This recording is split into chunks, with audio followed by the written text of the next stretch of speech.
Well, welcome in, everyone. Appreciate you spending your Tuesday evening with us. I'm Jay Smith. Over on the left, we've got Bradley Kendall, and in the middle, first time on air, Ryan Sweeney, usually working something in the back, but decided that he wanted to come out and be on the front end of the camera this time. So we're really happy to have him with us. But Bradley, let's go ahead and dive right into it after further review. We've got Signing Day Round 2 coming up tomorrow, which is going to be the National Signing Day officially.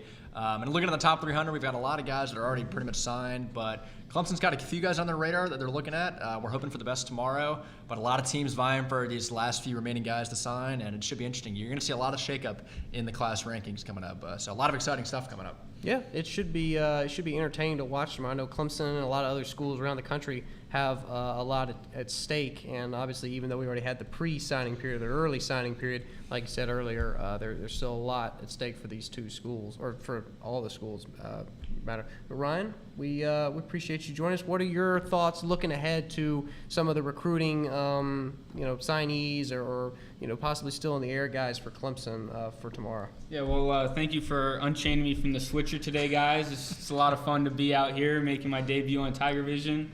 Something that one of my coaches told me back in high school was that whatever team has the most recruits from Texas and Florida, that's kind of an indicator of what team could be coming up this year.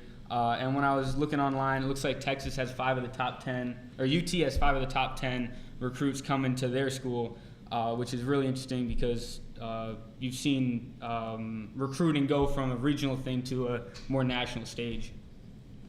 Yeah, for sure. I mean, schools like Clemson now are able to recruit heavily outside the Southeast, or especially South Carolina, when 5-10 years ago that really didn't exist. And I saw an article on ESPN.com earlier last week, and it was talking about, it was Paul Feinbaum actually, and he was talking about how Clemson and I think some other schools, might have been from the Big Ten, but how they've really been able to become kind of championship contenders through their recruiting. We talked extensively about how great of a motivator we feel like Dabo Sweeney is and how much that goes into the recruiting efforts here. I mean, obviously we have the Clemson football program has such a great social media presence. They do a lot to engage those kids online, and you've seen what kind of talent they're able to pull from states like Texas or Florida, which traditionally those kids are going to blue bloods like University of Florida or UT or Texas A&M or Florida State. I mean, you saw a lot last year and the year before that, a lot of recruiting coming out of Florida, like you said, from Clemson, and that was the majority of some of their starters were coming out of the state of Florida. And now with Miami on the rise, Florida looking to revamp their program, you'd think Clemson would have to look elsewhere, but they've still been able to dive into Florida. I think the most important thing you look at this is, I'm looking at the class rankings right now and the breakdown of number of recruits. Clemson's top 6 right now at number 6 in the recruiting rankings with only 15 recruits. So they really rely a lot more on quantity versus quality, or quality over quantity, as opposed to some of the other schools like Texas, like you said, that has 25 recruits already. So I think that's really impressive. But Clemson's got like 4 guys tomorrow that they're really looking at that could even bring them up even higher than 6. So it'll be interesting to see how they do with that. Yeah, it's pretty spread out across the top 10 right now in the class rankings in terms of conferences. I mean, obviously you've got some SEC schools near the top, Georgia at 1, Bama at 4, but you got Ohio State from the Big 10 at 2, Penn State's at 5. You got Oklahoma from the Big 12 at 9, Notre Dame's an independent at 10. You've got some ACC schools, Clemson and Miami in the top 10. So it's really pretty spread out. That now the number of signees, like you touched on a second ago, usually the SEC schools are signing more guys. Like South Carolina, they're currently ranked 17th, and they've got 22 early signees. So it is interesting to see which schools from different conferences are in the top of the rankings, and then how many guys they're signing. Yeah, I mean, I'm looking at some of the guys that we have on our radar coming up and some of the competition that we're going to be facing on some of these guys. We got 4-star Mario Goodrich. Finalists right now are LSU, Georgia, and Clemson, so he's trying to stay in that southeastern area. 3-star Trayvon Flowers, Clemson, Kentucky, and Tennessee. We got a 5-star guy who's currently ranked 5th in the ESPN 300. A little bit of a long shot for Clemson, but LSU and Alabama are right there with him. Patrick Surtain is his name. 4-star Dax Holyfield, looking at going to UNC, Stanford, VT, or Clemson. He's from Shelby, North Carolina, so he's pretty Local local guy. to Clemson and North Carolina, more so than Virginia Tech or Stanford. One guy we're probably not going to, it's going to be another long shot. One guy we're probably not going to get is 5-star Justin Ross, looking at Alabama and Auburn and Clemson. So probably going to stay in state there.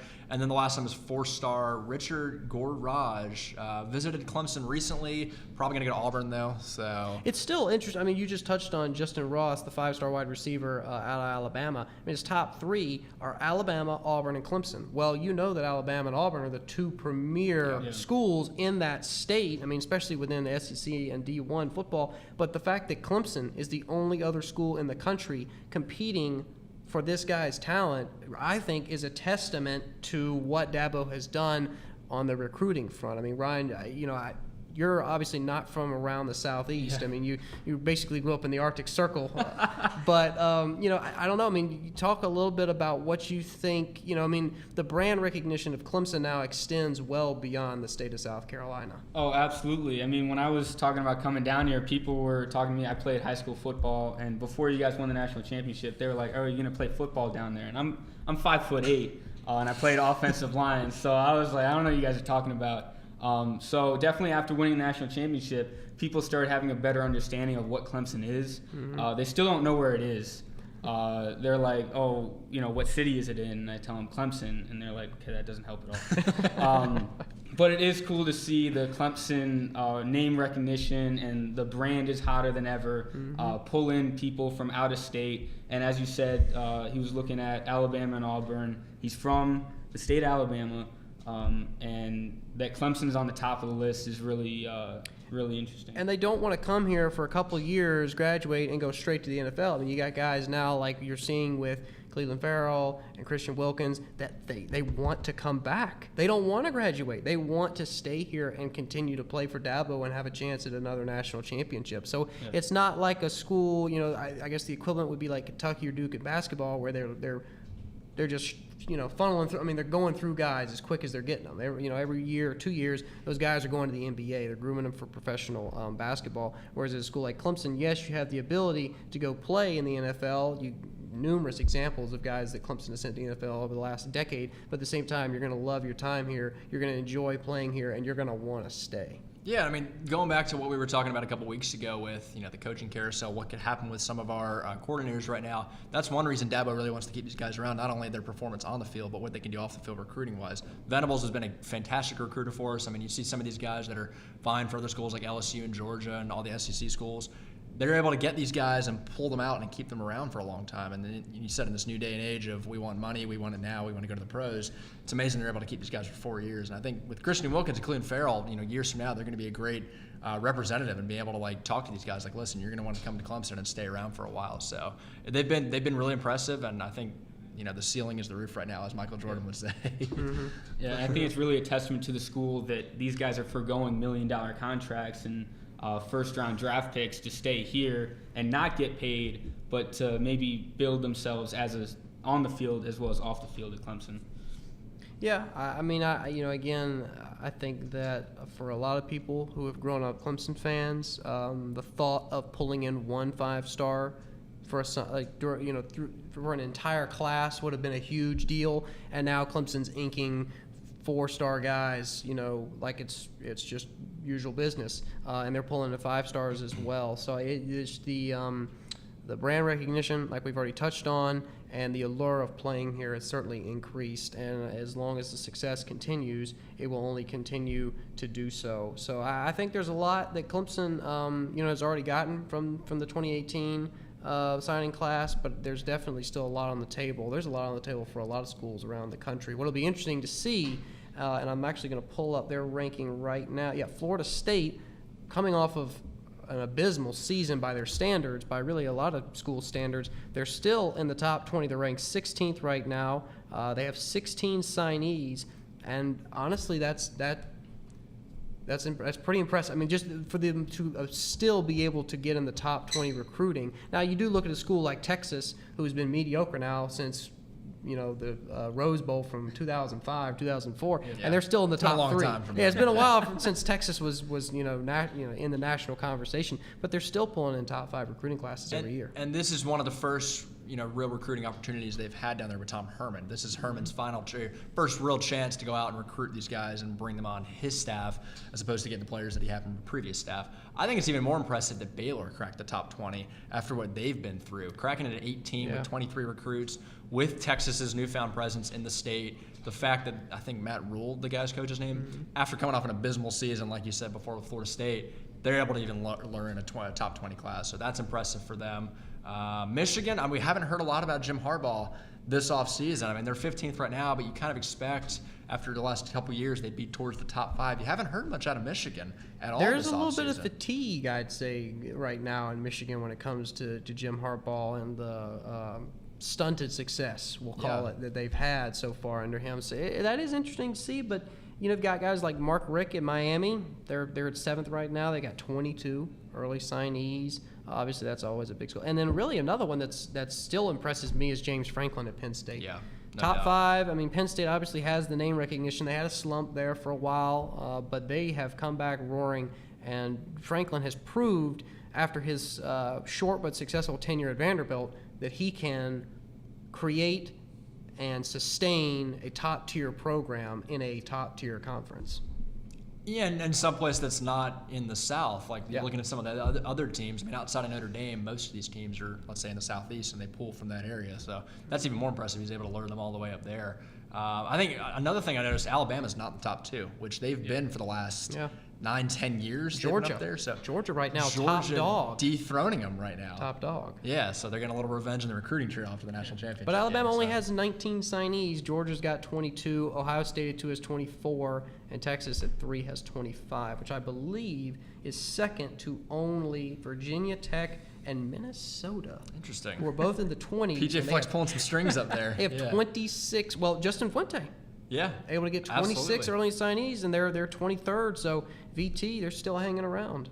Yeah, and you would expect like a team like A&M at 24 with the new, signing of Jimbo Fisher probably to go up too. So I think there's going to be a lot of movement, even though there's not a lot of top guys left. You're going to see a lot of 4-stars and 3-stars kind of sway these rankings a little bit tomorrow. Well, a 4-star can That's change still the impressive. course of your Absolutely. program. Yeah. If a school like, I'm looking here kind of because they have the top 50 ranked right now on ESPN. If a school like Illinois or Cal or Virginia or Northwestern or Purdue lands a 4-star, they're throwing a parade. Like, that's a huge, and that's what Clemson would have done 10 years ago. If they'd have gotten a 4-star or a 5-star, it's a huge deal. It'd been like landing Zion Williamson in basketball. It's just, You're it Duke just, fans. I'm okay with that, I know it just, didn't happen. But there's still a lot left. Now, I'm not saying that those guys are going to go to those kinds of schools. More than likely, they won't. But there still is the opportunity for somebody to make a big move come tomorrow. That's all you got to say about that? We pretty much. Recruiting, yeah.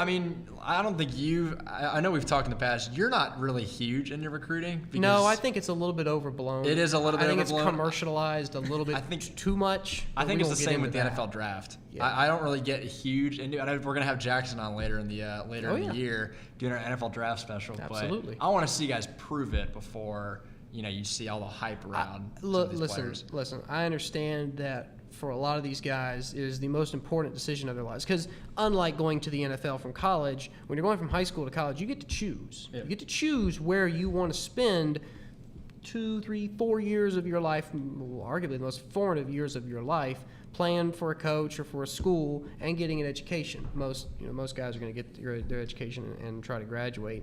So I understand the pressure that's associated with that, but I do feel sometimes that, because we commercialize the recruiting process so much that it takes away from not only the privacy of their decision.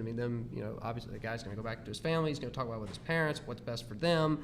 But then you've got like a lot of negative reactions on social media when a guy is not going to choose your school. Sometimes you don't see that, but more often than not, it's the case. You're going to have a fan base or a small subsection of that fan base bashing a guy because he went to this school and he didn't choose my school, and that for me, that's just when I'm like, we shouldn't even be talking about this. These are high school kids. Yeah. They're high school kids. Yeah. Well, they like the flashy things. I remember a couple years ago, the big thing was like the videos that would come out that are like completely over the top with the graphics and stuff. Because, maybe the hat thing was a little bit too played out, or they wanted to change it a little bit, and they hopped on the Adobe Cloud and changed some stuff up a little bit. There was one on like a motorboat, and he like pulled up a leprechaun from the lake or something like that, and he was going to Notre Dame. Shout out to Jack, there he is, back running audio right now. He's pumping his fist. Yeah, I mean, like I said, I don't really have a huge issue with it. It's not something that I take a lot of personal interest in, but Clemson all day tomorrow at the Reeves building will be extremely busy between press conferences and shows and radio show and, people talking. I mean, can you imagine how busy 105.5 The Roar is going to be tomorrow when it comes to call-ins? Like, hopefully it's busy. I know you're going to want to call into Road Rage, No. Walt DePatula. I know you're going to want to talk to him. Honestly, No. I can't wait to listen to Qualk and Kelly from 12 to 3 tomorrow because they are always entertaining, and I know Qualk's going to have something to say about all this. And it looks like the majority of these guys are announcing during that hour of their show. So I think most of these guys are right in the early afternoon. It's playing right into Qualk's hands. I perfect. can't We're wait gonna for get the some nice sound bites tomorrow. Natural live reactions from them. Yeah. But like I say, it's still a big decision, and one that'll shape the rest of their future. If they're able to springboard into the NFL. So I understand the gravity of it, but like I said, personally, I don't really pay much attention to it. Yeah. That's all you got though. No? I think recruiting wise, until we hear what these guys have to say, we can speculate all you want. But on the field, I want to see what they have to say on the field. I don't really care where their hand goes or what hat they choose. I just want to see, can they catch football? Can they field a punt? Yeah.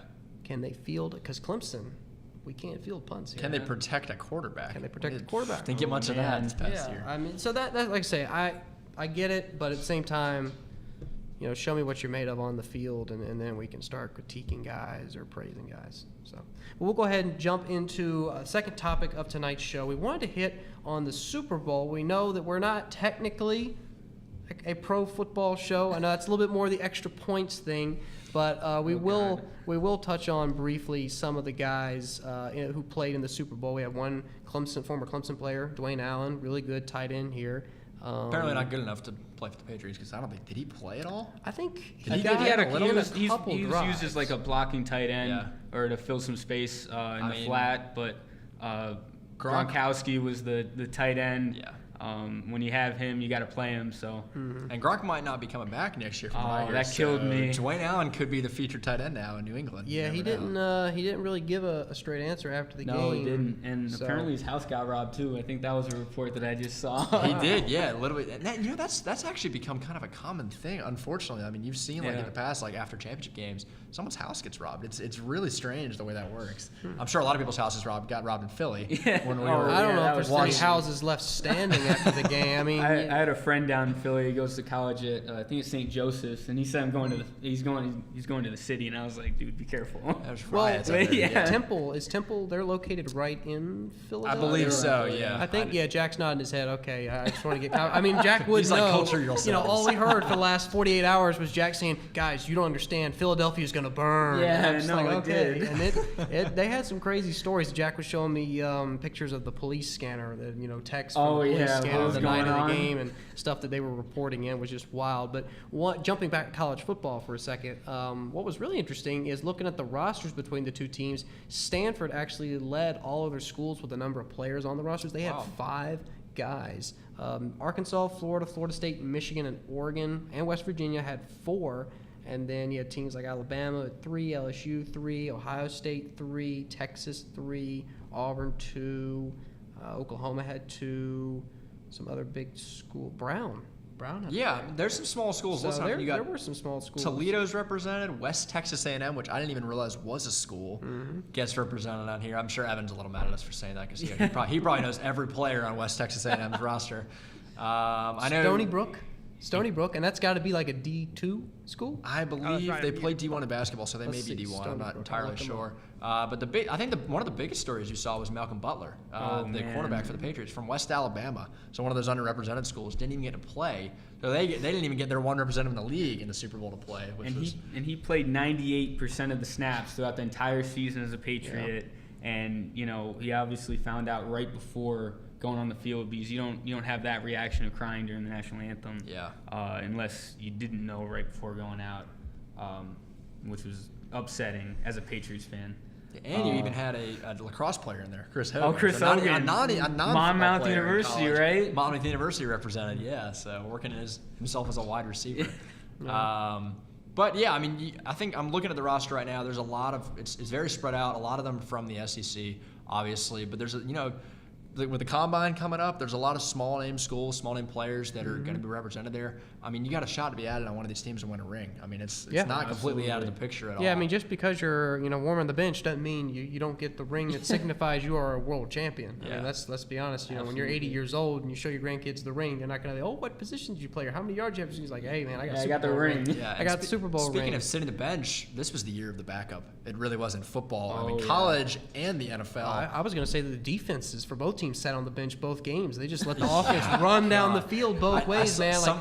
Somebody said during the game, they were like, this is the first time that defense. A team has had over 600 yards in a Super Bowl and lost, and somebody else was like, well, that happens to Texas Tech pretty much every week. Yeah, no, it does. There were a lot of parallels between this game. It was a Big 12 game. And the Big 12. It really was. No defense. You can't really blame Brady.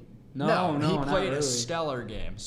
And it was just the one turnover. When it comes down to the wire, you want your best player with the ball in his hands. Mm-hmm. And you get Tom Brady with 2 minutes left, whatever it is, going down the field, and he just gets strip sacked, which is unfortunate. But I mean, there's only so much the guy can do at the age of 40. Another thing that I thought was interesting that I felt like deviated from the norm when it comes to NFL games, especially postseason games when it's a winner-take-all scenario, there were a lot of trick plays that were called. Yeah. There were a couple times where both Philadelphia and New England, and I understand it's the last game of the season, why not go for it? But there were still some plays, whether it was Brady running around, like it was it a wildcat? They both or had. There was a misdirection, and then he ran it was out like a flea on the wheel flicker route. type And then like Philadelphia ran something similar. Philly ran the Clemson play, which I thought was really cool to watch, because Clemson ran that against Georgia Tech back in the Taj Boyd. Well, now what play are you referring to? The trick play where Nick Foles scored on the 4th and 2 at the goal line. Yeah, that looked like also the one that Oklahoma ran against Georgia in the. I do remember that. Yeah, when Baker Mayfield caught that one. I think it was the similar play, but Clemson, I believe, was one of the first teams to run that. And I saw a video recently of Tom Brady a couple years ago calling the play Clemson during the game, which I thought was pretty cool to see. So you talk about recognition up north. New England's even running. There's a lot, though, I think, from the college game that has filtered into the pro game. Oh, absolutely. Regardless of it just being a particular position, it's the way that the offenses are run. I know when Chip Kelly was at the Eagles for a few years, he tried to incorporate a lot of his ideas at Oregon into the offense in the pros, and it worked to a certain degree. I think some guys were a little bit more enthusiastic about it than others, but I think overall he proved that it was possible in the NFL, and it was interesting to see Sunday night some of the different play calls and how that they tried to kind of at least keep the defense guessing. What little defense showed up for the game. What I love to see is the progression from the high school game. Most of these weirder offensive tactics, let's put it that way, like the run pass option, that starts in high school and then it goes to college, and then that eventually makes it into the league. That's going to be Philly showed it a lot of the time. It's a way to make the defense wrong either way they play it. If they play the run, you throw the quick slant, and if they play the pass or the slant, you give it to your running back. And I think that's going to be a big thing next year in the NFL, and it was a big thing this year as well. Yeah, but I think, overall, it was a good game to watch. Absolutely. It was a very entertaining Super Bowl. There was one punt.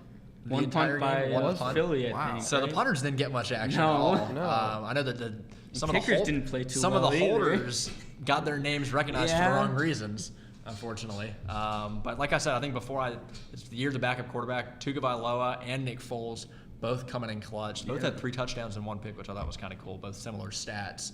But it just goes to show you never know if you're the backup quarterback. You never know what your chance is going to be late in the year, and it came on the big stage here. Yeah, it's tough.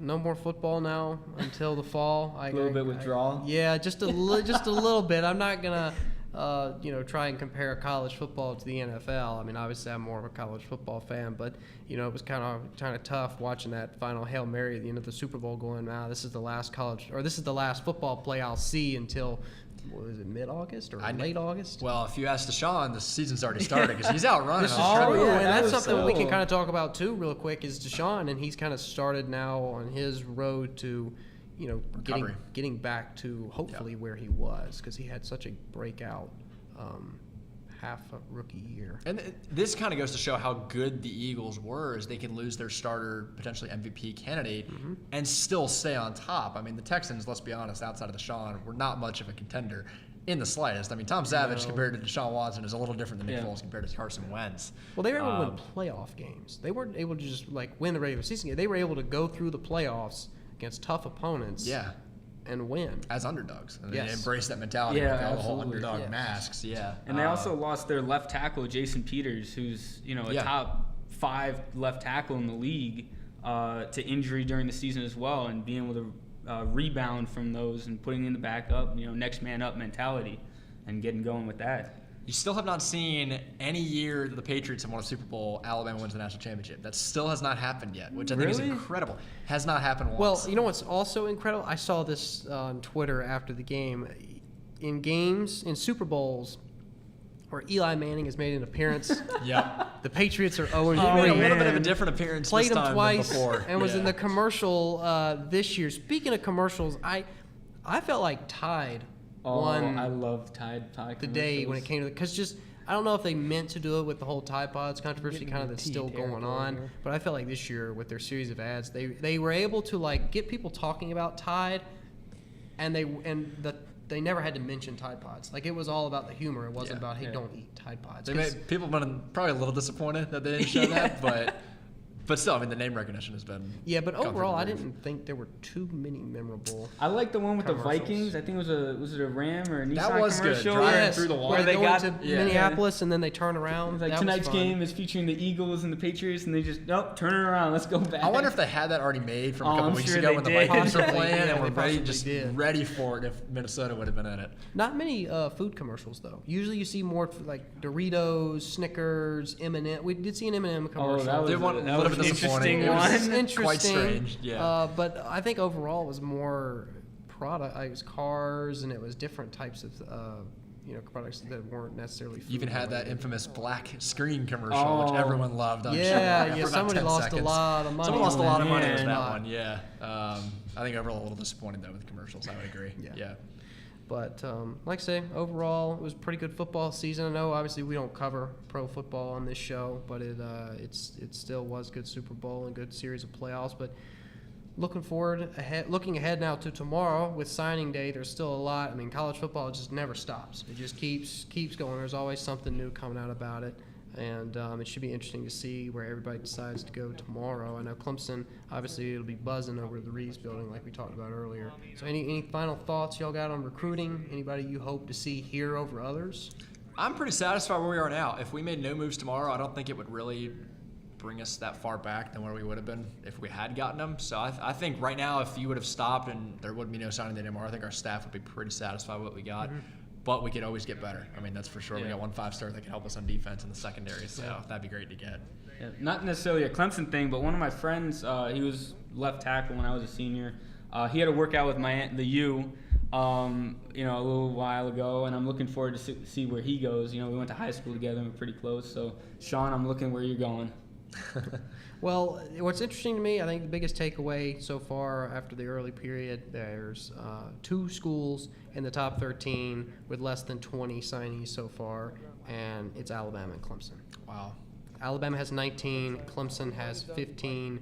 Alabama's at 4, Clemson's at 6. Like I said, everyone else in the top 13 has at least 21 signees, and Clemson has 14 right now. 15, right now. So again, I think that just Unless we lose one.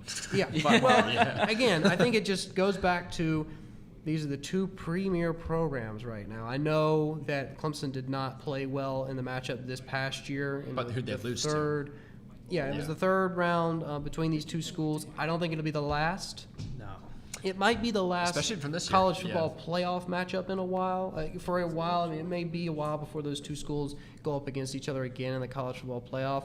But I still think when you look at this board, especially at the top, the 2 schools that stand out are Alabama and Clemson. And you know, It's as long as 8:30. Clemson is able to maintain what 8:30. they've been able to create the last few years, that will only continue. And It's I think 8:30. that, you know, Clemson fans who are a little bit disappointed with the way that we finished last year, 8:30. there's a lot to look forward to this fall. I mean, between the guys that are staying, the guys that we're bringing in, the signees that we've got, there's so much good stuff right now around Clemson football that I don't think we're going anywhere anytime soon. We only had 12, I believe, signees last year. We've already increased by 3. Yeah. So, I mean, 15, if you compare to last year, is a lot. Yeah.